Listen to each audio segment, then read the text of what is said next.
Deməli belə, Gülşən xanım, görürsüz ekran. Bəli, görürəm. Biz qanunvericiliyə başlayırıq və qanunvericiliyə başladığımıza görə hüquq sahəsində anlayışı olmayan, ümumiyyətlə bu məsələlər yad olan müəyyən şəxslər var ki, onlar üçün çətinlik yaradır. Biz Hı ümumi hı. olaraq proqrama başlamamışdan əvvəl bir sıra nüanslar var ki, bir sıra belə deyək də, anlayışlar var ki, onları bilməliyik ki, proqram ərzində tez-tez bizim qarşımıza çıxacaq, biz onları fərqləndirə bilək. Ona görə biz bu şeylərə baxmalıyıq. Proqramımız çərçivəsində bizim sırf konstitusiyadan söhbət gedirsə, keçəcəyimiz terminlər var. Həmin terminləri bu formada sadalamışam, bunlara baxacağıq. Və bunların belə deyək də mənalarıdır. Həmin o terminlərin mənalarıdır.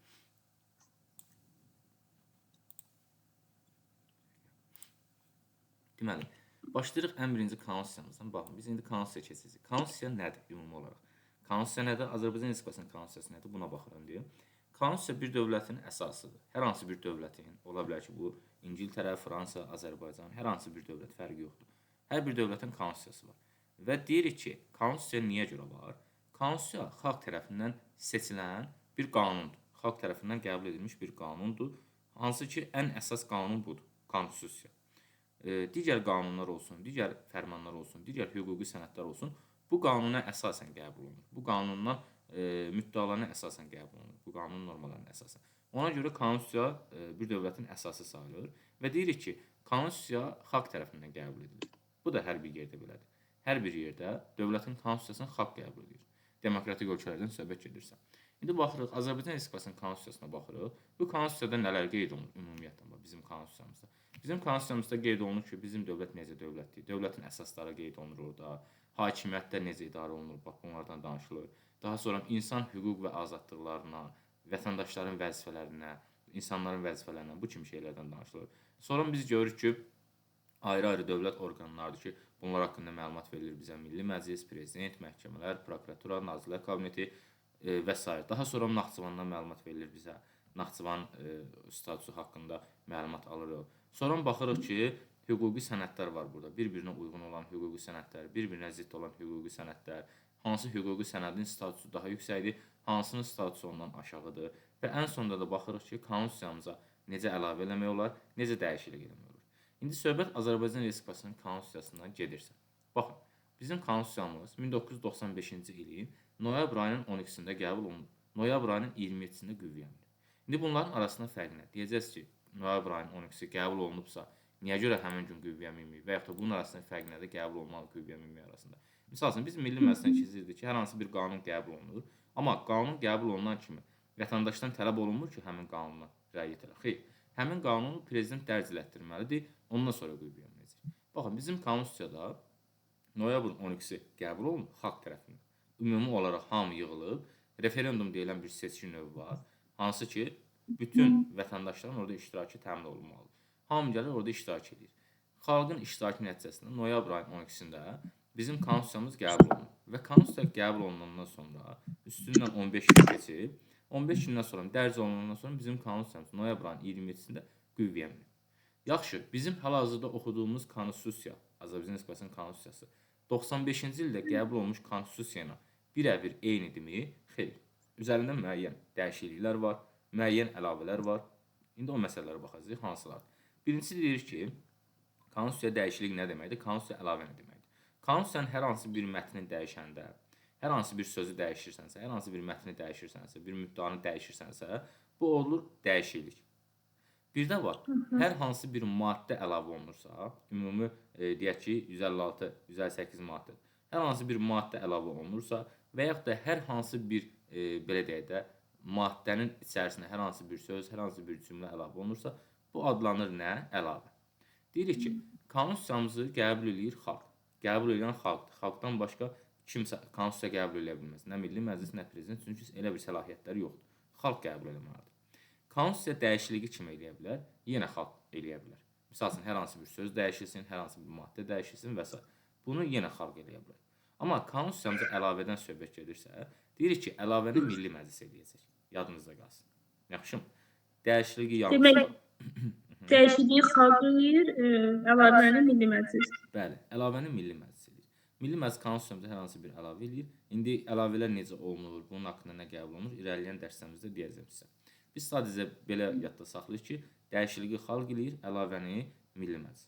Sonra deyirik ki, Konstitusiyamıza neçə dəfə dəyişiklik olunub, neçə dəfə əlavə olunub, hansı illərdə əlavə olunub. 1995-ci ildən başlayaraq hər 7 ildən bir bizim konstitusiyamızın başına nəsə bir oyun gəlir. Məsəl üçün, 2002-ci ildə bizim konstitusiyamız dəyişdirilib. 2009-cu ildə həm əlavə olub, həm dəyişiklik olub. 2016-cı ildə yenə həm əlavələr olunub, həm dəyişikliklər olunub. Yaxşımı? Qəbulda sizə sual necə düşəcək? Sizə sual düşəcək ki, bir, konstitusiyamız nə vaxt qəbul olunub, nə vaxt qüvvəyə minib, bundan sual düşə bilər. Bir də sual düşə bilər ki, misal üçün, konstitusiyamızda ilk dəyişiklik nə vaxt olunub? Baxıram cədvəlimizə.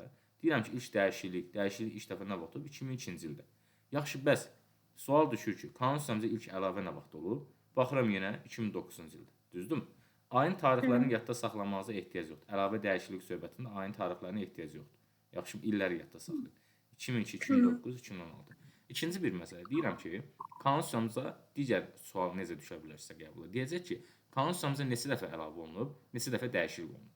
Deyəcəksən ki, 3 dəfə dəyişiklik olunub, 2 dəfə də əlavə olunub. Yaxşı. Buna baxacaqsınız. Və yaxud da il düşə bilər ki, bu hansı ildə yalnız əlavə olunub, yalnız dəyişiklik olunub. Yalnız əlavə olunduğu il yoxdur. Çünki həmişə dəyişikliklə bir yerdə əlavə olunub. Amma həmişə dəyişikliyin olduğu il, yalnız dəyişikliyin olduğu il var, o da 2002-ci ildir. Buna baxacaqsınız. Sonra keçirik digər bir məsələyə. Deyirik ki, bizim konstitusiyamız kim tərəfindən qəbul olunur? Xalq tərəfindən qəbul olunur. Düzdürmü? İndi baxaq görək, bizim xalqımız, Azərbaycan Respublikasının vətəndaşları, xalq konstitusiyanı qəbul edərkən hansı məqsədlə qəbul edir bu məsələni? Bu adlanır, bu hissədən etibarən, bax bu gördüyünüz cədvəlin alt hissəsindən etibarən adlanır konstitusiyamızın giriş hissəsi, giriş.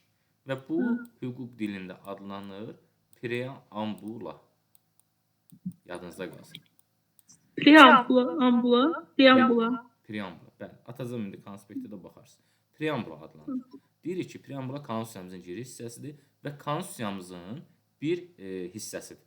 Konstitusiyamızdan ayrı bir hər hansı bir hissə deyil, konstitusiyamızın hissəsidir. İndi preambula keçməmişdən əvvəl bu bizim preambulamızdır.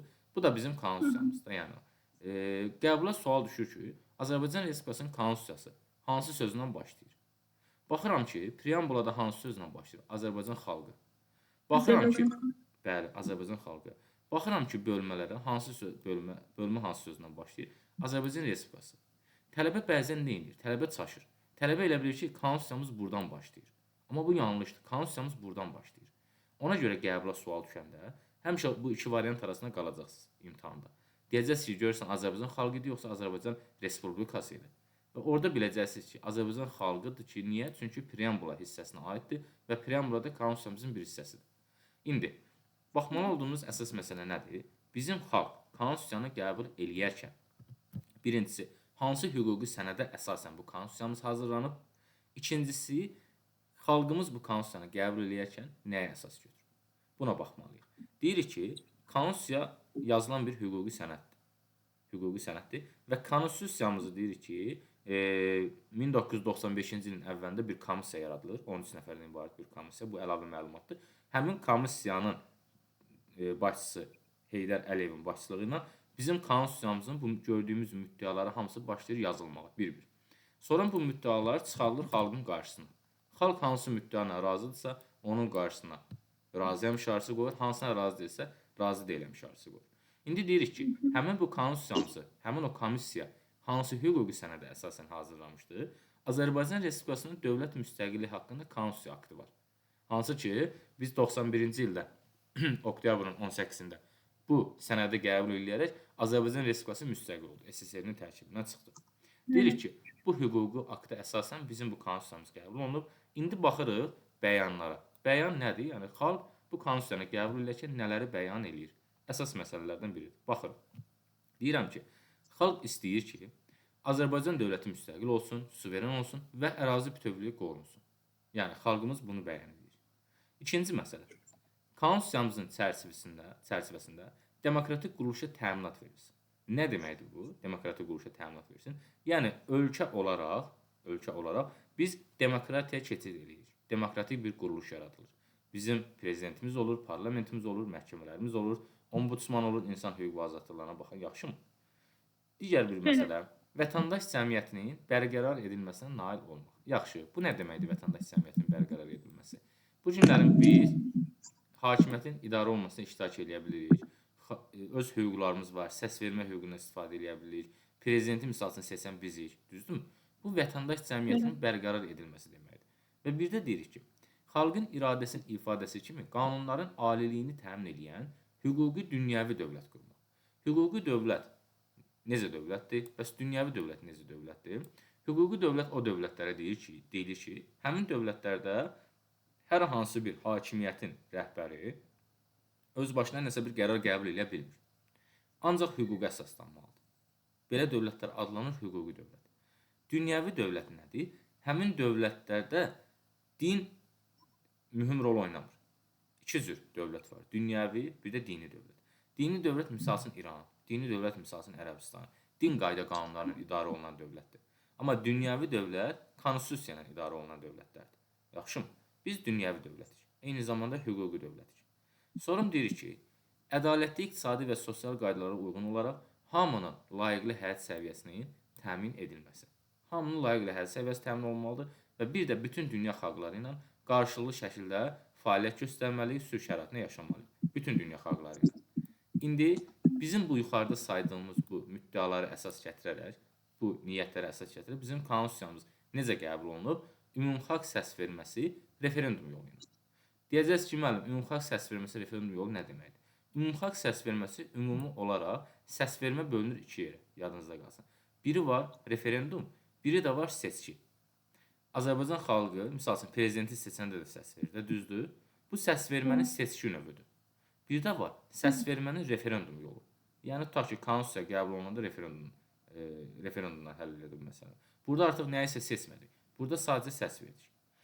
Buradan sizə necə suallar düşəcək? Buradan sizə söz oyunları düşəcək. Qanunu oxuyanda hər bir sözü mütləq şəkildə yaxşı bilməliyik. Yaxşı diqqət etməliyik. Baxıram ki, necə söz oyunu düşə bilər ki mənə? Mənə deyəcək ki, aşağıdakılardan biri ülvi niyyətlərindən bağlı deyil. Deyək ki, xalqın qəbul edərkən sadaladığı ülvi niyyətlərə aiddir. Yazacaq ki, ədalətli iqtisadi və sosial qaydalara uyğun olaraq vətəndaşların layiqli həyat səviyyəsini təmin etmək. Söz oyunun biri burada oynadı. Vətəndaş deyil, hamının. İkincisi qeyd edəcək ki, xalqın iradəsinin ifadəsi kimi qanunun aliliyini təmin edən demokratik dünyəvi dövlət qurmaq və yaxud da hüquqi demokratik dövlət qurmaq. Yaxşımı? Amma gördüm ki, burada hüquqi dünyəvidir. Demokratik harda keçdi? Burada. Demokratik quruluşa təminat vermək konstitusiya çərçivəsində. Deməli, konstitusiya olan cümlədə demokratik, digər cümlədə deyil. Bax, bu tip söz oyunu oynayacaq. Bir də deyəcək ki, ülvi niyyətlərə əsasən Azərbaycan xalqı kimlərlə dostluq, sülh şəraitində yaşamalıdır? Yazacaq bütün dünya xalqları, qonşu xalqlar, yaxşımı? Bax, bu formada söz oyunları oynayır. Yenə deyirik ki, bütün dünya xalqları. Bu bizim konstitusiyamıza girişdir. Və artıq başlayırıq konstitusiyamıza. Konstitusiyamız ümumi olaraq 5 bölmədən ibarətdir. Yaxşımı? 12 fəsil, 158 maddə, 156 maddə daha doğrusu. Sonra deyirik ki, 12 dənə də keçid müddəadan ibarətdir. Keçid müddəadan bizə suallar düşməyəcək. Bizə suallar əsas yerlərdən düşəcək. İndi baxırıq, o əsas yerlərdən birinə baxırıq. Birinci başlayırıq birinci bölmədən. Ümumi müddəalar. Birinci bölmənin 2 dənə fəsli var. Birinci fəslinə baxırıq. Hələ ki, xalq hakimiyyəti. Burada sadəcə xalqdan danışacağıq. Maddə 1. Deyirəm ki, hakimiyyətin mənbəyi Azərbaycan Respublikasında dövlət hakimiyyətinin yeganə mənbəyi Azərbaycan xalqıdır. Nə deməkdir?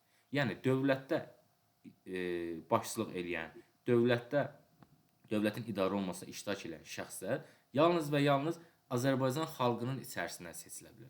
Burada mənbə kim oldu? Azərbaycan xalqı. Yaxşımı? İkinci bir məsələyə baxıram. Azərbaycan xalqı deyəndə kim nəzərdə tutulur? Azərbaycan xalqı deyəndə Azərbaycan Respublikasının vətəndaşlarının ümumi hissəsi nəzərdə tutulur. Yəni sırf vətəndaş olan şəxslər nəzərdə tutulur. Bəs kimdir bu vətəndaşlar? Bu vətəndaşlar Azərbaycan Respublikasının ərazisində də ola bilər, ondan kənarda da ola bilər. Azərbaycan dövlətinə və onun qanunlarına tabe sayılan vətəndaşlar bunlardan ibarətdir. Mənim bu günlərin Fransadakı vətəndaşım var. Bu Azərbaycan Respublikasının qanunlarına tabedir. Və bu da beynəlxalq hüquqla müəyyən edilmiş normalları istisna eləmir. Nə deməkdir? Azərbaycan dünya xalqları üçün qəbul olunmuş hər hansı bir yaxşı məsələ olarsa, bu Azərbaycan xalqı üçün də keçərli olacaq. Sonra deyirəm ki, biz deyirdik ki, konstitusiyamıza dəyişiklik eləmək olar, konstitusiyamıza əlavə olar. Konstitusiyamızın bir neçə maddəsi var ki, o maddələri əlavə eləmək olmaz. Bir neçə maddəsi də var ki, o maddələri dəyişiklik eləmək olmaz. Və bir də bunların içərisində elə bu əlavə dəyişikliyin içərisində 6 dənə maddə var ki, bunlar adlanır toxunulmaz maddə. Niyə görə toxunulmaz maddə deyirik bunlara? Çünki bunlara nə dəyişiklik eləmək olmaz, nə əlavə eləmək olmaz, nə də bu maddələri ləğv eləmək olmaz. Hansı maddələrdir bunlar? Elə birincisi maddə 1-dir. Hakimiyyətin mənbəyi. Bu maddəyə nə dəyişiklik eləmək olar, nə ləğv eləmək olar, nə də əlavə. Keçirəm ikinci maddəyə. Xalqın suverenliyi. Deyirəm ki, Azərbaycan xalqının suveren hüququ var. Nədir Azərbaycan xalqının suveren hüququ? 1. Sərbəst və müstəqil öz müqəddəratını həll etmək. 2. Öz idarəetmə formasını müəyyən etmək. Nə deməkdir? Müqəddərat taley deməkdir. Yəni Azərbaycan xalqı özü müəyyən eləyir ki, onun taleyi necə olsun? Sərbəst şəkildə, müstəqil olsun, yoxsa kimisə tabeçiliyində olsun. Bunu xalq özü müəyyən eləyir. İkinci bir məsələ. Öz idarəetmə formasını müəyyən etmək nə deməkdir? Azərbaycan xalqı özü seçir ki, onun hakimiyyəti, dövləti dini dövlət olsun, dünyəvi dövlət olsun, monarxiya olsun, teokratik olsun. Yaxşı, bütün bunları müəyyən edən Azərbaycan xalqıdır. Sonra keçir ki, xalq öz suveren hüququnu ümumxalq səsverməsi yolu ilə həyata keçirəcək. Ümumxalq səsvermənin də bayaq dediyimiz kimi 2 dənə növ var. Referendum var, bir də seçki yolu var. Referendum yolu ilə biz sadəcə deyirik ki, konstitusiyamız, konstitusiya aktıdır, bu kimi hüquqi sənədləri qəbul edirik. Amma seçki vasitəsilə nə edirik? Məsəl üçün deputatı seçirik, bələdiyyə üzvünü seçirik, prezidenti seçirik. Bu da toxunulmaz maddədir. Bu maddəyə də nəsə dəyişiklik eləmək olmaz. 6 dənə maddəmiz var, toxunulmaz olan. İkisini artıq keçdik. Hansıdır? Maddə 1, maddə 2. Sonra keçirəm 3-cü bəndə. 3-cü bənd, 3-cü maddə daha doğrusu, bizim hər imtahan sualımız var burada. Düşəcək sual. Referendum yolu ilə həll edilən məsələlər. Hər imtahan bir dənə sualımız var. Baxın, nə deməkdir? Birincisi deyirik ki, bizim xalq hansı məsələni referendumdan həll edə bilər? Ümumi danışırıqsa. Ümumi deyirik ki, Azərbaycan xalqı öz hüquq və mənafelərlə bağlı olan hər bir məsələni referendumdan həll edə biləcək. Bu heç. Amma bu məsələlərin içərisində bəzi məsələlər var ki, onlarla bağlı yalnız referendum keçiriləcək. Başqa nəsə keçirilə bilməz. Bəzi məsələlər var ki, onlarla bağlı ümumiyyətlə referendum keçirilə bilməz. İndi hansılar? Birincisi deyirəm ki, yalnız referendum keçirilən məsələlər hansılardır? Yəni nə başqa seçki üsulu ilə, nə kim tərəfindən bu məsələlər müəyyən oluna bilməz. Yalnız referendumla müəyyən olmalıdır. Azərbaycan Respublikasının konstitusiyasının qəbul edilməsi və ona dəyişiklik edilməsi. Əlavə edilməsi yoxdur, gördüyünüz kimi. Amma həmişə qəbulda əlavə edilməsi yazır. Deyir ki, yalnız referendumla həll oluna bilər, amma biz keçdik ki, əlavəni Milli Məclis eləyəcək. Xalq eləməyəcək, referendumdan olmayacaq. İkinci məsələ, dövlət sərhədlərinin dəyişdirilməsi. Bununla bağlı yalnız referendum keçirilməlidir. Bu da kimsə tərəfindən qəbul oluna bilməz. Deməli, iki məsələ ilə bağlı yalnız referendum keçirildi. Konstitusiyanın qəbulu dəyişiklik və bir də dövlət sərhədinin dəyişdirilməsi.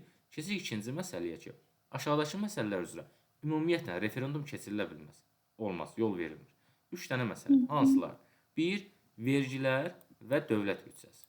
İndi, niyə görə vergilərlə bağlı xalq səs verə bilməz? Niyə görə dövlət büdcəsinə bağlı xalq səs verə bilməz? Deyirəm ki, bu günlərin Gülşən xanımın bir dənə obyekti var. Azərbaycan Respublikasının qanununa əsasən obyektindən tutaq ki da hər ay 200 manat vergi verməlidir. Sən sabah üçün bu vergi məsələsini referenduma çıxaranda Gülşən xanım əlbəttə ki deyəcək ki 200 manat olmasın, 100 manat olsun, 10 manat olsun. Özünə ən sərf eləyən sizsiniz. Və burada şəffaflıq pozulacaq. Ədalətsiz qərar qəbul olunacaq. Ona görə vergilər çıxarılmayacaq. Belə dedi referenduma. Daha sonra dövlət büdcəsindən danışırıqsa, deyirik ki, dövlət büdcəsi də biz keçmişik ki, bunu Nazirlər Kabineti. Bəli, layihəsini Nazirlər Kabineti verəcək, Milli Məclis təsdiq edəcək. Bu da referendumdan həll oluna bilməz. Bunu bildik.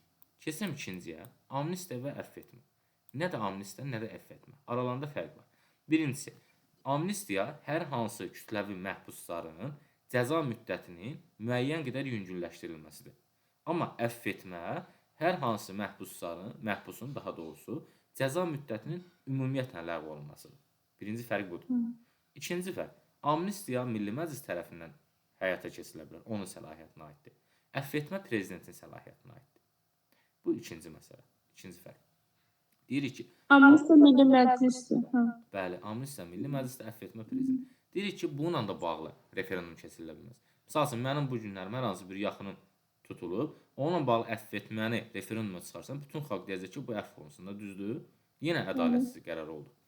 Bu da çıxarılmayacaq, bunu da bildik. Və keçirik üçüncü bəndə. Deyirəm ki, bəzi şəxslər var ki, onların seçilməsidir, onların təyin olunmasıdır, onların təsdiq olunmasıdır. Qanunvericilik və icra hakimiyyəti orqanlarının səlahiyyətinə aiddir. İndi bizim 3 dənə hakimiyyət orqanımız var idi. Qanunvericilik, icra, biri də hansı idi? Nə? Məhkəmələr, düzdür?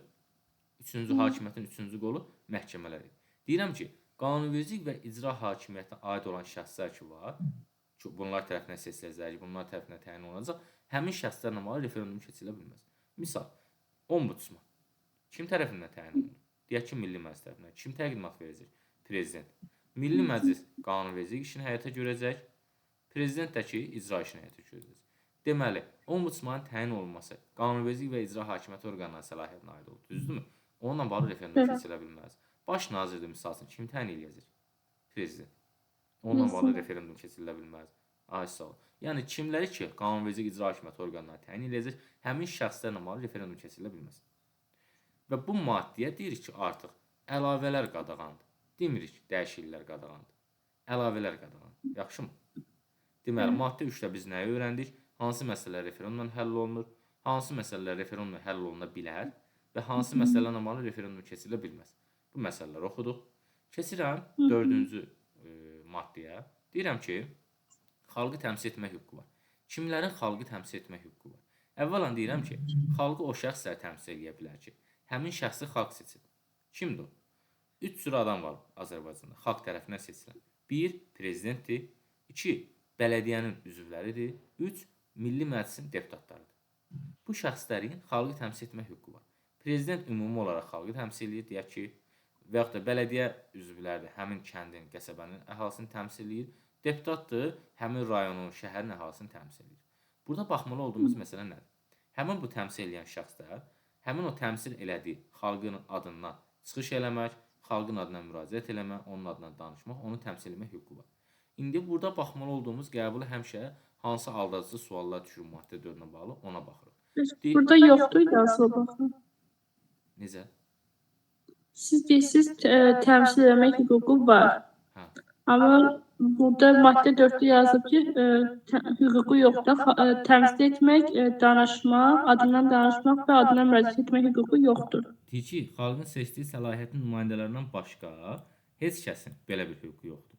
Hə, heç kəsin. Heç kəsin. Amma xalqı təmsil etmə hüququ olan şəxslərin bu hüququ var. İndi burada baxmalı olduğumuz məsələ dedik axı, bələdiyyədir və bələdiyyənin üzvləridir, prezidentin, Milli Məclisin deputatlarıdır. Bunlar xalqı təmsil edə bilər. İndi adətən qəbula tez-tez sual düşür. Deyir ki, misal üçün, Milli Məclisin sədri xalqı təmsil edə bilərmi? Deyir ki, xeyr. Milli Məclisin sədri xalqı təmsil edə bilməz. Niyə?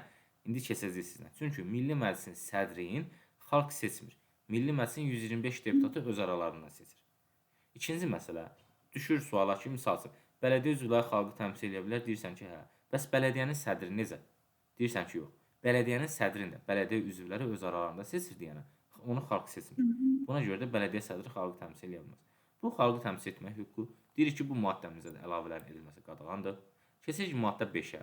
Azərbaycan xalqı vahiddir. Azərbaycan xalqının vahidliyindən danışacağıq burada. Deyirəm ki, xalqın vahidliyi Azərbaycan dövlətinin təməlini təşkil edir. Nə deməkdir bu cümlə? Bu cümlə o deməkdir ki, bizim bu günlərim xalq vahid şəkildə olmasa, həmrəy olmasa, Azərbaycan dövləti deyilən bir şey olmayacaq. Tutaq ki, cənub rayonları özlərinə bir dövlət quracaq, xalq parçalanır deyək ki, şimal rayonları bir dövlət quracaq, hərəsi bir dövlət quracaq və dövlətimiz parçalanacaq, xanlıqlar dövründə olduğu kimi. Ona görə deyirik ki, xalqın vahidliyi dövlətimizin təməlini təşkil edir və bir də Azərbaycan Respublikası bütün Azərbaycan Respublikası vətəndaşlarının ümumi və bölünməz vətənidir. Bu maddədə deyirik ki, əlavələrin edilməsi qadağandır. Sonra keçirəm hakimiyyətin mənimsənilməsinə yol verilməməsi. Deyirəm ki, Azərbaycanda kimlər hakimiyyəti mənimsəyə bilməz?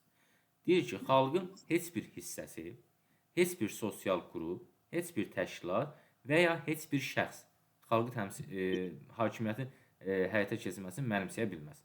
Bu nədir? Bu, xalqa qarşı ən ağır cinayətdir. Misal üçün, mən bu günlərin prezidenti vəzifədən saldım, düzdür? Onun vəzifəsini ələ keçirdim. Hər hansı bir deputatı vəzifədən saldım, onun vəzifəsini ələ keçirdim. Bu nədir? Bu, xalqa qarşı ən ağır cinayətdir. Niyə görə? Çünki o prezidenti seçən də, o deputatı seçən də xalq idi. Mən xalqın seçdiyi şəxsi vəzifədən atıb özüm gəlirəmsə, Ən birinci kimə hörmətsizlik edirəm? Xalqa. Xalqın. Bəli. Ona görə xalqa qarşı ən ağır cinayət edirik. Və bu maddə artıq toxunulmaz maddədir. Yenə deyirik ki, nə ləğv oluna bilməz, nə dəyişdirilə bilməz, nə də bu maddəyə əlavələr oluna bilməz. Bu da toxunulmaz maddəmiz. Bununla biz birinci fəsildə olan xalq hakimiyyətini bitirdik. Birinci bölmənin birinci fəslini bitirdik. Burada yalnız xalq hakimiyyətindən danışırıq. Artıq keçirəm indi ikinci fəslə, dövlətin əsasları məsələsinə. Baxıram dövlətin əsasları nədir? Ən birinci başlayıram Azərbaycan dövlətindən. Deyirəm ki, Azərbaycan dövləti demokratik, hüquqi, dünyəvi, unitar respublikadır. İndi Bəli. Unitar nə deməkdir? izah edirəm. Birinci olaraq baxmalı olduğumuz məsələ nədir? Azərbaycan dövləti respublikadır yazıb, düzdür? Bəli. Konstitusiyamızda 580 dənə yerdə, 584 yerdə Azərbaycan Respublikası ifadəsi işlənir. Azərbaycan Respublikası. 17 dənə yerdə Azərbaycan dövlət sözü işlənir. Sabah üçün qəbulda düşəndə Dövlət İmtahan Mərkəzi nə edəcək? 3 dənə nöqtə qoyur, cümləni təqdim edir və deyir ki, burada Azərbaycan dövləti işlənir, yoxsa Azərbaycan Respublikası. İndi bu kimi halların qarşısını almalıdan ötürü, onu da konspektini çıxarmışam. Biz 584 dənə olan Azərbaycan Respublikası cümləsini öyrənməliyik, yoxsa 17 cümlə olan Azərbaycan dövləti? Əlbəttə ki, Dövlətin. 17 cümlə olan Azərbaycan dövləti. Azərbaycan dövləti cümlələrini yaxşı oxuyuruq, yerdə qalanlar Azərbaycan Respublikasıdır. Bir bu halı fərqləndirəcəyik. İndi baxırıq demokratik, hüquq, dünyəvi, unitar sözlərinə. Demokratiya bilirik ki, nə deməkdir mənası? Xalqın hakimiyyəti deməkdir. Qədim Latın dilində. Deyirik ki, xalqın hakimiyyəti deməkdir. Bu o deməkdir ki, Azərbaycan Respublikasında xalq hakimiyyəti var. Hüquqi nə deməkdir? Kimsə öz tərəfindən qərar qəbul edə bilməz. Yalnız hüquqa əsaslanmalıdır. Məhkəmədir, hakimlərdir və s. Dünyəvi dövlət nə deməkdir? Bildik ki, Azərbaycan dini dövlət deyil. Unitar nə deməkdir? Unitar o deməkdir ki, unitar bir də var, federativ. 2 dənə sözdür. Bir-birinin əksi olan 2 dənə sözdür. Bunların mənası nə deməkdir? Federativi izah edeyim ki, unitarı başa düşəsən. Deyirəm ki, Rusiya Federasiyası və yaxud da ki, Amerika ştatları və yaxud da deyək ki, Almaniya Federativ dövləti. Misal üçün, federativ nə deməkdir? Federativ o dövlətlərə deyirlər ki, o dövlətin tərkibində bir neçə dövlət var. Yəni ondan asılı vəziyyətdə olan bir neçə dövlət var və həmin o dövlətlərin özünün ayrıca konstitusiyası var, ayrıca qanunları var, ayrıca pulu var. Misal üçün deyirəm ki, Rusiya Federasiyası deyirik. Tərkibində deyək ki, 17 dənə dövlətdir. 17 dənə dövlətin hər birinin konstitusiyası var. Amerikada həmçinin ştatları var, hər bir ştatın özünün ayrıca qanunları var. Amerika necə dövlət deməli? Federativ. Yaxşı, bəs bunun əksi olan unitar nə deməkdir? Unitar o dövlətlərə deyirlər ki, həmin dövlətin bir dənə paytaxtı olur, bir dənə konstitusiyası olur, bir dənə də vahid pul rejimi olur. Vəssalam. Yaxşı. Ona görə deyirik ki, Azərbaycan unitar dövlətdir. İndi deyəcəksiniz ki, müəllim, bəs Naxçıvan necə? Naxçıvan düzdür, bizdən kənardadır. Naxçıvanın konstitusiyası var, düzdür. Amma Naxçıvan Azərbaycan Respublikasının tərkibində muxtar dövlətdir, bir. İkincisi, Naxçıvanın konstitusiyası Azərbaycan Respublikası konstitusiyasının tərkib hissəsidir. Bu da 2. Buna görə deyirik ki, Naxçıvan Azərbaycan Respublikasının tərkibində olduğuna görə Azərbaycan unitar respublikadır, federativ respublika deyil. Sonra keçirik digər məsələyə. Deyirəm ki, dövlət hakimiyyəti daxili məsələlərdə yalnız hüquqla, xarici məsələlərdə yalnız tərəfdar çıxdığımız beynəlxalq müqavilələrdən irəli gələn müddəalarla məhdudlaşır. Nə deməkdir bu? Biraz gəlir zümrədir. Deyirəm ki, daxili məsələlərdə dövlət hakimiyyətinin hüquqla məhdudlaşması o deməkdir ki, misal üçün, dövlət hakimiyyəti deyəndə, hakimiyyət deyəndə Azərbaycan Respublikasında 3 dənə hakimiyyət var. Yəni hakimiyyətlərin bölünməsi prinsipinə təşkil olunur bizim dövlət. Məhkəmədir, qanunvericilikdir, icradır. Bunların hər birinin özünün səlahiyyəti var. Bu günləri misal üçün, Milli Məclis amnistiya ilə bağlı qərar qəbul edir, düzdür? Prezident amnistiya ilə bağlı qərar qəbul edə bilməz ki, yox. Və yaxud da deyirəm ki, bu günlərin vitse-prezidenti təyin etmə statusu kimdədir? Prezident. Hər hansı bir məhkəmə hakimi, konstitusiya məhkəməsi hakimi, ali məhkəmə hakimi gəlib deyə bilməz ki, vitse-prezidenti mən təyin edirəm. Yox. Deməli, Azərbaycan Respublikasında dövlət hakimiyyəti daxili məsələdə nə ilə məhdudlaşdı? Hüquqla. Hüquqlarda nə göstərilibsə, həmin məsələlərlə məhdudlaşdı. İkinci bir məsələ, deyirəm ki, bu günlərin mənim hüququm var, yaşamaq hüququ. Hər hansı bir dövlət hakimiyyəti gəlib deyə bilməz ki, biz səni öldürürük. Niyə? Çünki bu konstitusiyada mənim hüquqlarım göstərilib. Yenə də hüquqlarla məhdudlaşdı bu məsələ. Yenə də qoymalılar ki, dövlət hakimiyyəti öz istədiyi kimi idarə eləsin. Sonra keçirəm bu daxili məsələmizdir. Keçirəm indi xarici məsələyə. Deyirəm ki, xarici məsələlərdə Azərbaycan Respublikası tərəfdar çıxdığı beynəlxalq müqavilədən irəli gələn müddəalarla məhdudlaşır. Bəs bu nə deməkdir?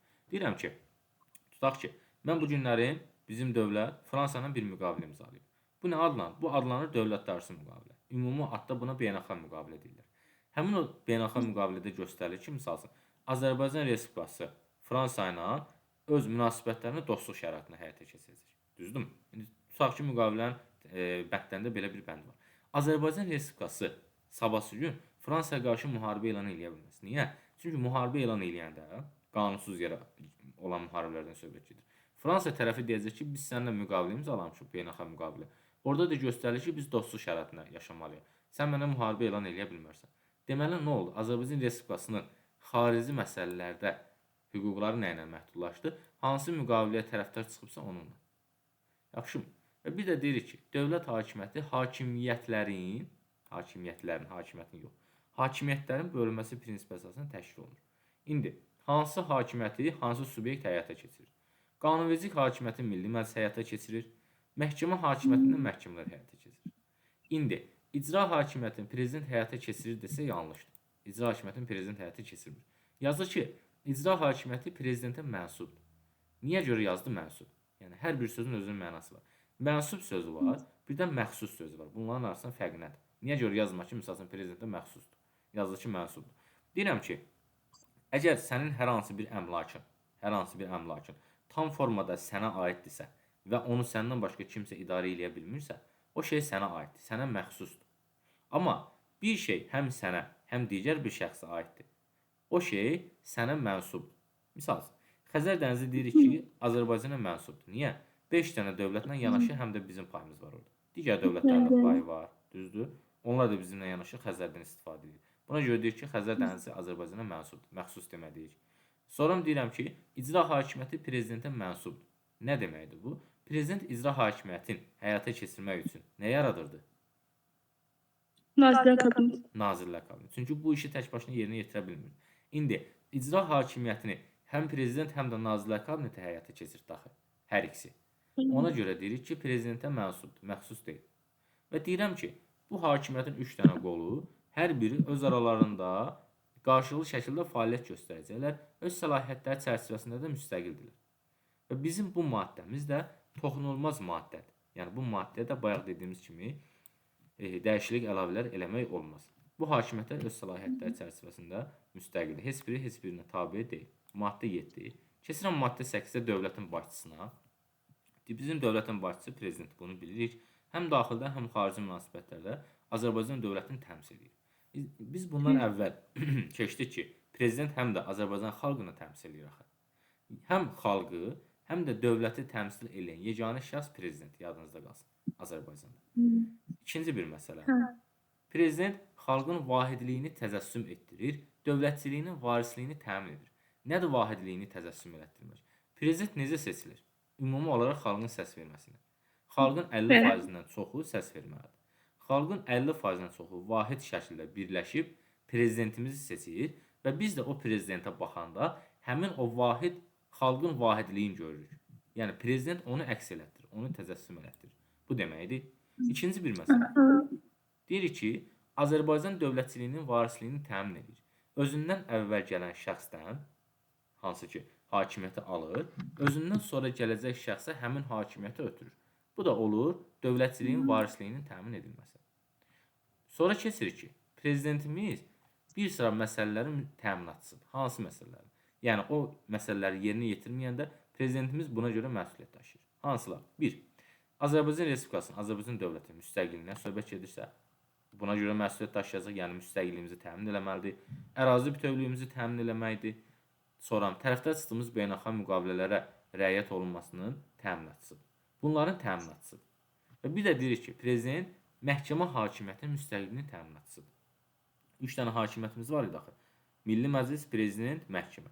Prezident məhkəmə hakimiyyətinin müstəqilliyinə təminat verir ki, sən sərbəst şəkildə fəaliyyət göstərəcəksən. Kimsə sənə hədə-qorxu gələ bilməz. Və bir də burada baxmalı olduğumuz məsələ, bu təminatçılar nələrin təminatçısıdırsa, bunları yaxşı bilmək. Yaxşımı? Bu 4 dənə məsələnin təminatçısıdır. Keçirik sonra ikinci məsələyə, silahlı qüvvələr məsələsinə. bu maddəyə baxırıq. Burada deyirik ki, Azərbaycan Respublikası silahlı qüvvələr yaradır, düzdür. Amma hansı məqsədlə yaradır? 1. Öz təhlükəsizliyini təmin etmək məqsədinə. 2. Öz müdafiəsini təmin etmək məqsədinə. Yəni, iki məqsədlə yaradacaq. Təhlükəsizlik və müdafiə. Yaxşı, bəs bu cümlədən qəbula sual necə düşmüşdür? Yazıb ki, aşağıdakı cümlələrdən biri doğru deyil. Variantlardan birində deyir ki, Azərbaycan Respublikası öz təhlükəsizliyini və ərazi bütövlüyünü təmin etmək məqsədi ilə silahlı qüvvələr yaradır. Hansı ki, bizim ərazi bütövlüyümüzün təmin edilməsi məqsədilə yaradılmır. Əgər ərazi bütövlüyümüzün təmin edilməsi məqsədilə yaradılsaydı, bu gün səhər axşam Azərbaycanda müharibə idi. Düzdürmü? Bizim şimalda, cənubda, şərqdə, qərbdə torpaqlarımız var. Bunun məqsədi buna görə yaradılmır. Öz təhlükəsizliyimizi, bir də müdafiəmizi təmin etmək məqsədilə, bir də qayıdıram Konstitusiyamızın preambul hissəsinə. Xalq nəyi bəyan edirdi? Xalq orada ən axırda nə deyirdi? Deyirdi, bütün dünya xalqları ilə dostluq şəraitində yaşamaq. Deməli, bizim ərazimizi bərpa etmək məqsədinə bu konstitusiya qəbul olunmuyor. Və yaxud da bu konstitusiyada göstərilən hər hansı bir məsələ ona yönəlməyib. Biz sadəcə öz təhlükəsizliyimizi, müdafiəmizi təmin etmək istəyirik. İkincisi, silahlı qüvvələrimiz nələrdən ibarətdir? 1. Azərbaycan ordusundan və bir də başqa kiçik silahlı birləşmələrdən ibarətdir. Azərbaycan Respublikası müharibəni rədd edir. Necə rədd edir? Niyə görə rədd edir? Başqa dövlətlərin müstəqilliyinə qəsd vasitəsi kimi və bir də beynəlxalq münaqişələrin həlli üsulu kimi müharibəni rədd edəcək. Yadımızda qalsın. İki məqsədə görə. Sonra deyirəm ki, silahlı qüvvələrin ali baş komanda Azərbaycan Respublikasının prezidenti. Bu da bilik, bu da sadə məsələdir. Bu bizim silahlı qüvvələrlə bağlı olan məsələmiz. Sonra keçirəm maddə 10-a, beynəlxalq münasibətlərin prinsipinə. Deyirəm ki, bizim dövlət başqa dövlətlərlə münasibətləri necə qurur? Beynəlxalq hüquq normaları deyilən bir dənə hüquqi sənəd var, Gülşən xanım. 10 maddədən ibarət olan hüquqi sənəddir. Həmin hüquqi sənəddə göstərilir ki, hər bir dünya dövləti həmin hüquqi sənədə belə deyək də riayət eləməlidir. Orada göstərilən məsələlərə riayət eləməlidir. Orada göstərilir ki, məsəl üçün qonşu xalqlarla dostluq şəraitində yaşamalısan, məsəl üçün müharibələrdən nələrdənsə istifadə eləməli deyilsən, bu kimi şeylər göstərilir. İndi biz də həmin o beynəlxalq hüquq normalarına əsaslanaraq deyirik ki, başqa dövlətlərlə münasibətlərimizi o formada qururuq. Yaxşımı? Sonra keçirik maddə 11-ə, əraziyə. Azərbaycan Respublikasının ərazisi deyirəm ki, vahiddir, deyirəm ki, toxunulmazdır, deyirəm ki, bölünməzdir. VTB. İkinci məsələ. Deyirəm ki, Azərbaycan Respublikasının ərazisinə nələr aiddir? Bir, bizim daxili sularımız, bir, Xəzər dənizinin bizə mənsub olan bölməsi və bir də Azərbaycan Respublikasının üzərindəki hava məkanı. Bu üç dənə şey ümumi olaraq bizim ərazimizi təşkil edir. Azərbaycan Respublikasının ərazisi kiməsə verilə bilər? Xeyr. Azərbaycan Respublikasının ərazisi özgənişləşdirə bilər? Xeyr. Deyirəm ki, heç vaxt özgənişləşdirmir və heç bir şəkildə bizim ərazimizin heç bir hissəsi kimsəyə verilmir. Sonra deyirəm ki, yalnız, bəs yaxşı, dövlət sərhədlərimiz dəyişə bilərmi? Düzdür? Deyirəm ki, dəyişə bilər. Referendum keçirmək yolunda. İndi sizə sual verirəm bunu. Deyirəm ki, yaxşı, dövlət sərhədlərimiz dəyişəndə bizim müəyyən qədər ərazimiz başqasına verilir axı. Bu ərazinin özgənişləşdirilməsi olmadı, bəs. Necə olur ki, bu cümləni təksib edir. Əks olur ona. İstisnadır da, Milli Məclisin qərarı ilə verilir. Yox. Təxmini olaraq bayrağımızı şəklində nə dərəcədə oxşuyur, bilmirəm. İndi baxırıq burada nəyə? Deyirəm ki, ərazinin özgənişləşdirilməsi nə deməkdir? Sərhədin dəyişdirilməsi nə deməkdir? Bunların arasında fərq var. Bu günlərin mən tutaq ki, Naxçıvanı götürüb verirəm Türkiyə. Bu adlanır ərazinin özgənişləşdirilməsi. Buna icazə verilmir. Bu olmaz. Bir də var ki, mənim cənub zonasında İranla sərhədim. İran dövləti ilə bizim aramızda bir sərhəd var və həmin sərhəd deyək ki, çox uyğunsuz bir yerdə quraşdırılıb. İran dövləti bizə təklif edir ki, gəlin elə bir yerdə sərhəd quraq ki, həm sizə uyğun olsun, həm bizə. Ortada da bir dənə neytral ərazi qalsın. Yəni bilirsiniz də, dövlət sərhədlərində bir dövlətin digər dövlətin arasında bir boş ərazi olur. Həmin boş ərazidə heç kim olmur. Deyir ki, misal üçün, o boş ərazini bir qədər sən özünə tərəf çək, bir qədər də mən özümə tərəf çəkim. Və bizim dövlət sərhədlərimiz müəyyən qədər dəyişsin. Bax, bu artıq adlanır dövlət sərhədinin dəyişməsi. Deyirik ki, dövlət sərhədinin dəyişdirilməsinə yol verilir. Yaxşı, bəs dövlət sərhədi necə dəyişdirilir? Birincisi, bununla bağlı Milli Məclis qərar qəbul edir. Dəyişdirməklə bağlı yox. Dəyişməklə bağlı yox. Dəyişdirməklə bağlı keçiriləcək referendumla bağlı qərar qəbul edir ki, referendum nə vaxt keçirilsin, necə keçirilsin. Bu qərarı Milli Məclis qəbul edir. Sonra referendum keçirilir. Referendum keçiriləndən sonra xalq həqiqətən də razıdırsa, bizim dövlət sərhədlərimiz dəyişdirilir. Yaxşımı? Bax, məsələnin əsl mahiyyəti budur. Bu bizim ərazimizlə bağlı olan məsələ. Keçirəm dövlətin ali məqsədinə. Burada bir dənə nüans var, ona baxacağam. Deyirəm ki, dövlətimizin ali məqsədi nədir? 2 dənə ali məqsədi var. Birincisi, insan vətəndaş hüquq və azadlıqları təmin olunacaq. Deyəcəksən ki, müəllim, insan nədir, vətəndaş nədir? Eyni şey deyil. İnsan deyəndə vətəndaşdan əlavə olaraq əcnəbi və vətəndaşlığı olmayan şəxslər də nəzərdə tutulur. Amma vətəndaş deyəndə sırf vətəndaş nəzərdə tutulur. İndi biz demirik ki, bizim ölkəmizə gələn hər hansı bir turistin hüquqları pozulmalıdır. Xeyr, onun da hüquqları qorunmalıdır. Xarici ölkə vətəndaşına hüquq qorunmalıdır bizimkinin. Bu birinci məsələmiz. İkinci məsələ. Deyirik ki, Azərbaycan Respublikası vətəndaşlarına layiqli həyat səviyyəsinin təmin edilməsi dövlətin ali məqsədidir. İndi burada bir dənə nüans var, ona baxın. 2 dənə məqsədimiz var, bunu biliriz. Yaxşı, mən burada deyirəm ki, dövlətin ali məqsədi Azərbaycan Respublikası vətəndaşlarına layiqli həyat səviyyəsinin təmin edilməsi. Düzdür? Bəs konstitusiyamızda qəbul olunarkən xalq deyirdi axı ki, hamının layiqli həyat səviyyəsinin təmin olunması. Düzdürmü? Konstitusiyamızın preambula hissəsində o formada qeyd olunur. Baxın, hamının layiqli həyat səviyyəsini təmin etmir. İndi yaxşı, konstitusiyamızın preambula hissəsinə hamı deyir. Amma dövlət sərhədlərimizin dəyişilməsinə bağlı maddə 12-də yalnız vətəndaşlardan söhbət gedir. Bunların arasındakı fərq nədir? İndi bunlara baxırıq. Deyirəm ki, dövlət sərhədlərinin Azərbaycan Respublikasında bu dövlətin ali məqsədindən söhbət gedirsə, deyirəm ki, dövlətin ali məqsədi budur ki, vətəndaşlara layiqli layiqli həyat səviyyəsi təmin olunsun. Amma konstitusiyamız qəbul olunarkən xalqın ümumi niyyətlərindən söhbət gedirsə, biz deyirik ki, hamının layiqli həyat səviyyəsi təmin olunsun. Bax, bu iki nüansa baxarsınız. Sual düşəndə bu maddədən də düşə bilər, preambuladan da düşə bilər. Buradan düşsə deyəcəksiniz vətəndaşların, preambuladan düşsə deyəcəksiniz ki, xalqın. Keçirim sonra, bu konstitusiyada sadalanan insan vətəndaş hüquq və azadlıqları Azərbaycan Respublikasının tərəfdar çıxdığı beynəlxalq müqavilələrə uyğun olaraq tətbiq olunur. Tez-tez qəbula düşən sualdır, tez-tez müsahibədə soruşulan məsələdir, yoxlanılan məsələdir.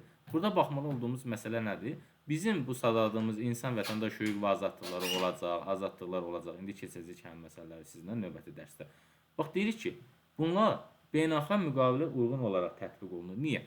Nə deməkdir bu? Mən bu günlərim ta ki İngiltərə hökumətinə müqavilə imzalayıram ki, sənin vətəndaşın mənim ölkəmdə olanda bu hüquqlardan istifadə edə biləcək. Mənim vətəndaşım sənin ölkəndə olanda bu hüquqlardan istifadə edə biləcək. İndi biz burada insan sözü də işlətdik axı. Tutaq ki, xarici ölkə vətəndaşı Azərbaycan Respublikasının hüquq və azadlıqlarını istifadə edərkən həmin hüquq və azadlıqlar nəyə uyğun olaraq tətbiq olunacaq? Həmin o dediyimiz dövlətlər arasında bağlanan beynəlxalq müqavilələrə uyğun olaraq. Ay sağ ol. Misal üçün, xarici ölkə vətəndaşı desəydi ki, insanlar desəydi ki, konstitusiyamıza uyğun olaraq istifadə edir hüquq və azadlıqlarını, onda deyəcəkdi ki, konstitusiyamızda seçki hüququ var. Belə çıxır ki, xarici ölkə vətəndaşı gəlib Azərbaycanda kimsə seçə bilər. Düzdür? Amma bu yoxdur. Ona görə deyirik ki, beynəlxalq müqavilə uyğun olaraq tətbiq olunur. Buna baxacaqsınız. Maddə 13-ə baxırıq mülkiyyətə. Deyirik ki, mülkiyyət toxunulmazdır. Dövlət tərəfindən müdafiə olunur. Yaxşımı? Bizdən soruşacaq. Mülkiyyətin hansı növləri var? Deyəcəksən ki, 3 dənə növ var mülkiyyətin. Dövlət, xüsusi, bir də bələdiyyə. Deyəcək ki, mülkiyyətdən nə əleyhinə istifadə eləmək olmaz. Deyəcəksən 1. İnsan vətəndaş hüquq və azadlıqlarının əleyhinə. 2. Cəmiyyətin və dövlətin mənafeyi əleyhinə. 3. Şəxsiyyətin ləyaqəti əleyhinə istifadə edilə bilməz mülkiyyətdən. Keçirik sonra digər sadə bir məsələyə, təbii ehtiyatlara. Deyirik ki, təbii ehtiyatlar kimə məxsusdur? Heç kimə məxsus deyil. Bəs təbii ehtiyatlar kimə mənsubdur? Azərbaycan Respublikasına mənsubdur. Bəs necə mənsubdur? Deyirəm ki, bu gündən Gülşən xanımgilinin 600 sot həyəti var, orada neft fontan var, misal üçün. İndi bu Gülşən xanıma məxsusdur, yoxsa dövlətə, yoxsa respublikaya? Buna baxıram. Deyirəm ki, təbii ehtiyatlar hər hansı fiziki və hüquqi şəxsin hüquq və mənafeylərinə xələl gətirmədən Azərbaycan Respublikasına mənsubdur. Mənsubdur deyirsə, həm sənə mənsubdur, həm də dövlətə. Yaxşımı? Yəni ikiniz də istifadə edə bilərsiniz. Maddə 15-16-ya baxırıq. Birində iqtisadi inkişafdan söhbət edəcək, birində sosial inkişafdan. Deyirik ki, iqtisadiyyatın inkişafı mülkiyyətin müxtəlif növlərinə, yəni saydığımız 3 dənə növünə əsaslanaraq xalqın rifahının yüksəldilməsinə xidmət edir. Buradan sizə necə sual düşəcək? Baxın, biz deyirik ki, iqtisadiyyatın inkişafı mülkiyyətin müxtəlif növlərinə əsaslanır, düzdürmü? Sual bir belə düşəcək ki, iqtisadiyyatın inkişafı mülkiyyətin yalnız deyək ki, xüsusi növünə əsaslanır, yalnız bələdiyyə növünə əsaslanır, yalnız dövlət növünə əsaslanır. Bir belə sual düşəcək. Bir də düşəcək ki, mülkiyyətdən tutaq ki, biz deyirik ki, iqtisadiyyatın inkişafı nəyə xidmət eləməlidir bu müxtəlif mülkiyyət növlərinə əsaslanıb? Xalqın rifahının yüksəldilməsinə. Sual belə düşəcək ki, xalqın rifahının yüksəldilməsinə nə xidmət edir? Yaxşımı? Deyəcək müxtəlif mülkiyyət növləri xidmət edir. Bir də deyəcək iqtisadiyyatın inkişafı xidmət edir. Biz deyirik ki, xalqın rifahının yüksəldilməsinə xidmət edən nədir? İqtisadiyyatın inkişafı. İqtisadiyyatın inkişafı müxtəlif mülkiyyət növlərinə əsaslanaraq xidmət edir xalqın rifahının yüksəldilməsinə. Buna baxacağıq. Keçəcəyik 16-ya. Hər bir vətəndaşın rifahının yüksəldilməsi, onun sosial müdafiəsi, layiqli həyat səviyyəsinin qayğısına qalır bizim dövlətimiz. Azərbaycan Respublikası, Azərbaycan dövləti deyirik ki, təhsilin, səhiyyənin, incəsənətin inkişafına yardım göstərəcək, maddi və mənəvi irsi qoruyacaq. Burada mənəvi sözünə diqqət edəcəksiniz. Maddi və mədəni irs yazacaq qəbulda ona görə. Sonra keçirik 4-5 son 5 maddəmiz var. Onlara baxacağıq. Ailə, uşaq və dövlət maddəsinə baxırıq. Deyirəm ki, cəmiyyətin əsas özəyi kimi ailə dövlətin xüsusi himayəsindədir. Deməli, ailəni kim himayə eləyir? Kim himayəsini götürür? Dövlət. Necə himayə eləyir? Xüsusi şəkildə himayə eləyəcək. İkincisi, cəmiyyətin özəyi deyəndə nə nəzərdə tutulur? Ailə nəzərdə tutulur. Bir buna baxırıq. İkinci, bu maddədə dövlət 2 dənə şeyə nəzarət edir. Birinci deyir ki, dövlət, sən öz uşağının qayğısına qalmalısan, onun tərbiyəsinə məşğul olmalısan. Bu sənin borcundur. Sən bunu yerinə yetirməlisən. Mən də sənin bu borcu necə yerinə yetirirsənsə, ona nəzarət eləməliyim. Deməli, dövlət bir buna nəzarət elədi. Bir də deyirik ki, uşaq hüquqlarının həyata keçirilməsinə nəzarət eləyəcək dövlət tərəfindən. İkinci bir məsələ. Deyirəm ki, valideynləri qəyyumları olmayan, valideyn qayğısından məhrum olan uşaqlar dövlətin himayəsindədir. Yaxşımı? Yazıl, qəbula necə düşəcək? Aşağıdakı variantlardan biri doğrudur deyəcək. Misal üçün, 4 dənə variant oxucudan hamısı sənə doğru kimi gəlir. Amma elə oldusa bilirsən ki, orada söz oyunu var. Yaxşımı? 4 dənə variantın hamısı doğru kimi gəldisə. Yazır ki, valideynləri qəyyumları olmayan, valideyn himayəsindən məhrum olan uşaqlar dövlətin himayəsindən. Bu yanlışdır, valideyn qayğısından. Valideynləri və qəyyumları olmayan, valideyn müdafiəsindən məhrum olan uşaqlar dövlətin himayəsindən. Yanlışdır. Yaxşımı? İkinci bir məsələ yazır. Uşaqlara deyirik ki, onların həyatına, sağlamlığına və mənəviyyatına təhlükə törədə bilən fəaliyyətə cəlb etmək qadağandır. Burada öyrənməli olduğumuz məsələ nədir? 3 dənə bu söz. Həyat, sağlamlıq, mənəviyyat. Bunlara təhlükə törədə bilən fəaliyyətə cəlb edilmək olmaz və bir də kimlər işə götürülə bilməz? 18 yaşına çatmamış uşaqlar. Amma 15 yaşı olmuş uşaqlar işə götürülə bilərmi? Yəni 15 yaşı tamam olaraq. Deyirik ki, bəli. 15 yaşına çatmamış götürülə bilməz. Bu ailə uşaq dövlət maddəsinə bağlı deyəcəklərim. Keçirəm din və dövlətə. Din və dövlət maddəsində dindən və dövlətdən danışacaq bizə. Görək necə danışır. Birinci bizə deyir ki, Azərbaycanda din dövlətdən ayrıdır. Yəni, hakimiyyətin idarə olmasında din xadimləri iştirak eləmir. Biz Milli Məclisə keçəndə də görəcəyik ki, din xadimləri namizədliyin irəli sürə bilməz diktator üçün. Buna baxacağıq. İkinci bir məsələ. Bütün dini etiqadlar deyir ki, qanun qarşısına bərabərdir. Tutaq ki, Azərbaycan Respublikası əhalisinin 90% müsəlmandır. Bu demək deyil ki, İslam dini digər dinlərdən üstündür. Xeyr. İslamdır, xristiandır, yahudidir, hamısı bərabərdir. İnsan ləyaqətini alçaldan, insanpərvərlik prinsiplərinə zidd olan dinlər var ki, həmin dinlərin yayılmasıdır, təbliğidir, qadağan. Bunlara icazə verilmir. Yaxşı. İndi bu 2 dənə maddədə din və dövlətdən keçdik. Bunu bilir. Bu normaldır. Üçüncü maddəyə baxırıq, üçüncü bəndə baxırıq daha doğrusu. Ən çox tələbənin çalışdan bu hissədir. Deyirik ki, dövlət təhsil sistemi dünyəvi xarakter daşıyır. Nə deməkdir? Yəni, bu günləri bizim dövlət təhsilimizdə, təhsil sistemimizdə ümumiyyətlə, nə məktəb, nə universitet, dini fənlər təbliğ olunmayacaq. Məktəblərdə olunmur, universitetdə olunur. O da ki, dinin özü yox, həmin din nə vaxt yaranıb, bu kimi məsələlər izah olunur. Başqa bir şey izah olunur. Sabah üçün imtahanda bizə necə düşür bəs bu məsələ? Deyir ki, indi təhsil hüququ keçəcək sizlə. Qəbulda yazır ki, Dövlət İmtahan Mərkəzi. Aşağıdakılardan biri təhsil hüququ maddəsinə aid deyil. Belə bir sual düşür. Yazır hər birinin 3 dənə bəndi təhsil hüququna verir, tutaq ki da. Bir dənə bənd verir ki, misalsa, dövlət təhsil sistemi dünyəvi xarakter daşıyır. Tələbə burada təhsil sistemi sözünü görür. Elə bilir ki, bu maddə təhsil hüququ maddəsində keçir, bu məsələ. Amma bu məsələ təhsil hüququ maddəsində keçmir. Bu, din və dövlət maddəsinə keçəcək. Yadımızda qalsın. Bax, buna diqqətli olacaqsınız. Pul vahidimiz deyirik ki, manatdır. Manatdan başqa hər hansı bir pul vahidi işlənilə bilməz, qadağandır. İşlədilsə məsuliyyətə səbəb olur. Daha sonra bizim pul nişanlamamız tədavülə buraxılması, tədavüldən çıxarılması kimə məsuldur? Mərkəzi banka məsuldur. Və Mərkəzi Bankda dövlətin müstəsna mülkiyyətindədir. Yaxşı, Mərkəzi Bank dövlətin müstəsna mülkiyyətindədir nə deməkdir? 3 dənə mülkiyyətimiz var. Yəni, bu mülkiyyət onlardan heç birinə aid deyil. Yaxşı mı? Özü ayrıca istisna mülkiyyətdir. Sonra, dövlət borclarına qoyulan məhdudiyyətlər var. Hansıdır bu? Azərbaycan dövləti deyir ki, bəzi borclar var ki, onları ödəməyəcək. Ümumiyyətlə, yəni bəri başdan deyir ki, mən bu borcları ödəməyəcəm. Hansı borclar? 1. Dövlətə qarşı qiyama görə bizim ölkənin hər hansı bir vətəndaşı borc alıbsa, yəni bizim dövlətə qarşı qiyamına söhbət gedir. Bir də dövlət çevrilişinə qarşı hər hansı bir borc alıbsa, həmin borclar bizim dövlət tərəfindən öhdəlik kimi ödənilə bilməz. Bax, bu şeylərə icazə verilmir. Sonra keçirik artıq son məsələyə, dövlət dili, paytaxt bir də rəmzlərə baxırıq indi. Deyirik ki, dövlət dilimiz nə dilidir? Azərbaycan dilidir. İndi deyəcəksən ki, müəllim, burada yazıb Azərbaycan Respublikasının dövlət dili Azərbaycan dili. Bu nə yazır ki, ya biz bilmirik ki, dövlət dilimiz Azərbaycan dilidir. Deyirəm ki, dövlət dili sözü o deməkdir ki, dövlətin kargüzarı, sənədləşmə işlərinə aparılan dildir. Misal üçün, 30-40 il bundan əvvəl bizim dövlət dilimiz hansı dilidir? Rus dilidir. Düzdür? Çünki Rusun tərkibində idik. 3 əsr bundan əvvəl bizim deyək ki, dövlət dilimiz ərəb dili idi. Bir 10 əsr bundan əvvəl. Çünki ərəblərin tərkibində idik.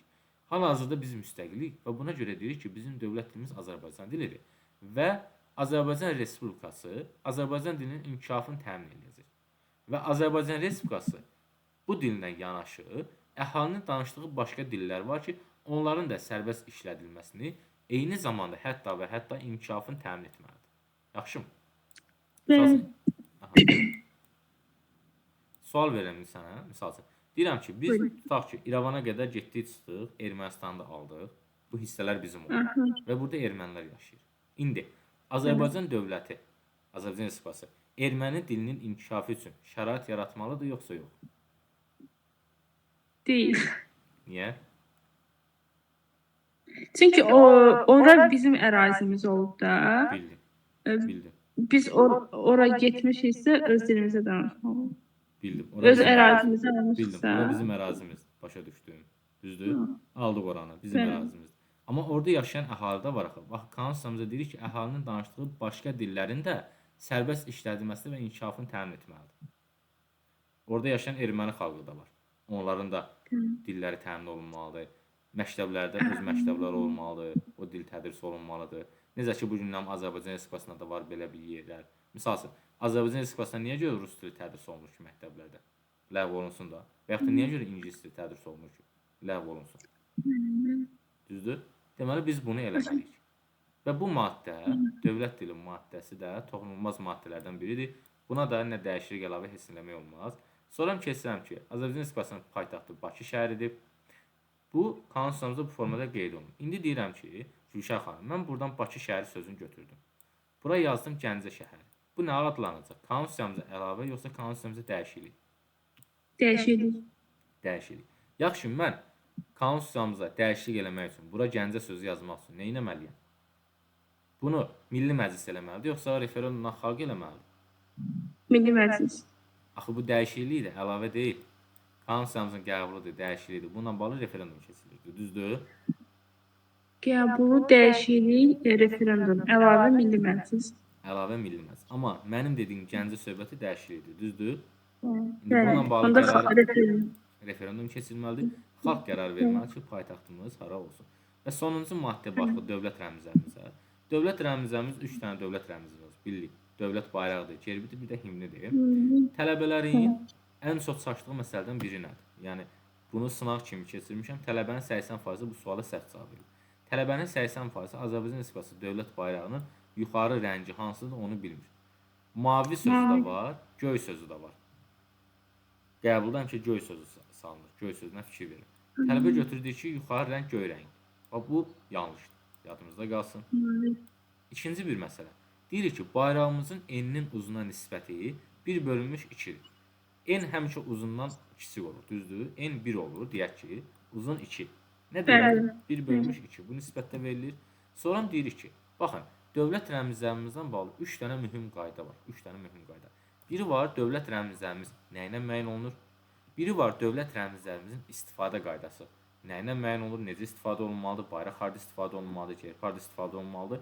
Bir də var, dövlət rəmzlərimizin təsviri qaydası. Təsviri necə müəyyən olunur? Məsəl üçün, bayrağın üzərində hansı rənglər olmalıdır? Və yaxud da biz möhür görmüsünüz də, yəqin ki, möhürdə dövlət gerbindən istifadə olunur. Niyə görə orada tutaq ki, dövlət gerbi göy rəngdə oldu, qara rəngdə oldu, amma bu formada baxır ki, dövlət gerbimiz bir neçə rəngdən ibarətdir.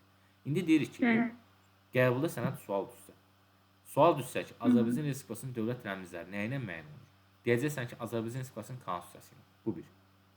İkincisi, desə ki, Azərbaycan Respublikası dövlət rəmzlərinin statusu nə ilə müəyyən olunur? Yenə deyəcəksən konstitusiya ilə. Yəni status deyəndə ilə dolay yolunun həmin məsələni soruşur səndən ki, dövlət rəmzlərimiz hansıdır, bu harda müəyyən olunur? Bunu soruşur. Yəni qısası, soruşsa status nə ilə müəyyən olunur? Ümumiyyətlə dövlət rəmzləri nə ilə müəyyən olunur? Deyəcəksən konstitusiya. İkincisi desə, dövlət rəmzlərimizin istifadə qaydası nə ilə müəyyən olunur? İstifadə qaydası. Qayda olan yerdə bir qayda öyrənmişdik. Nə idi o? Həmişə qanun. ASO. Deməli, istifadə qaydası qanunla müəyyən olunur. Sonra bir də var, təsvirindən söhbət gedirsə, artıq bu fərqlidir. Bu konstitusiya qanununa müəyyən olacaq. İndi deyəcəksən ki, müəllim, konstitusiya qanunu nədir? Onu deyirəm ki, konstitusiya qanunu konstitusiyamızın tərkibi hissəsində olan qanunlardır. Və bunlar qanunlardan bu yolla fərqlənir. Bir neçə fərqləndirmə yolu var. İrəliyən dərslərimizdə onları sizə izah edəcəm. Qısası, statusdur, özüdür, nə ilə müəyyən olunur? Konstitusiya, istifadəsi qanunla, təsviri də konstitusiya qanununa müəyyən olunur. İndi keçirik, biz neçə maddə keçdik? 21 dənə maddə, düzdür? Birinci maddədən 23-cü maddəyə qədər keçmişik daha doğrusu. Deyirik ki, bu maddələrin içərisində birinci maddədən başlayaraq 23-cü maddəyə qədər heç bir maddəyə əlavə eləmək olmaz. Heç bir maddəyə. Yadınızda qalsın. Birinci maddədən 23-ə qədər. Amma bunların arasında 6 dənə maddə var ki, o maddələrdə dəyişiklik eləmək olmaz. Hansıdır? Maddə 1, hakimiyyətin mənbəyi. Maddə 2, xalqın suverenliyi. 6, hakimiyyətin mənimsənməsi yolu verilməməsi. 7, Azərbaycan dövləti. 8, dövlətin başçısı. 21, dövlətin dili. Deyirik ki, bu 6 dənə maddədə dəyişiklik eləmək olmaz. İndi, bu 6 dənə maddə bunun içərisindədir. Ona görə də deyirik ki, bunun içərisindədirsə, dolay yolundan əlavə də olmaz bu maddələrə. Deməli, nə dəyişiklik olmayacaq, nə əlavə, bu maddələr nə adlanacaq? Toxunulmaz maddə. Birinci qaydamız budur, bunu yadda saxlayacaqsınız. Bir də, bunların rəqəmlərindən çox, maddənin rəqəmindən çox, söhbət dəyişiklikdən gedirsə, əlavədən gedirsə, maddənin adını yadda saxlayın, çalışın. Yaxşı. Çünki növbəti dərs mən sizə sual cavab eləyəndə maddənin adını soruşacağam. Misal üçün deyəcəm ki, Gülşən xanım, danışın, dövlət dili maddəsini danışın mənə. Başlayacaqsınız bu maddəni danışmağa. Yaxşı. Və yaxud da deyəcəm ki, Gülşən xanım, mülkiyyət maddəsini danışın. Ona görə oxuduğunuz zaman bu 23 dənə maddəni bura qədər hər bir şeyin adına baxın. Orada nələrdən danışın. Nə sualınız olsa da verin. Belə. Bugünkü dərsimiz bura qədər. Sualınız varmı dərslə bağlı?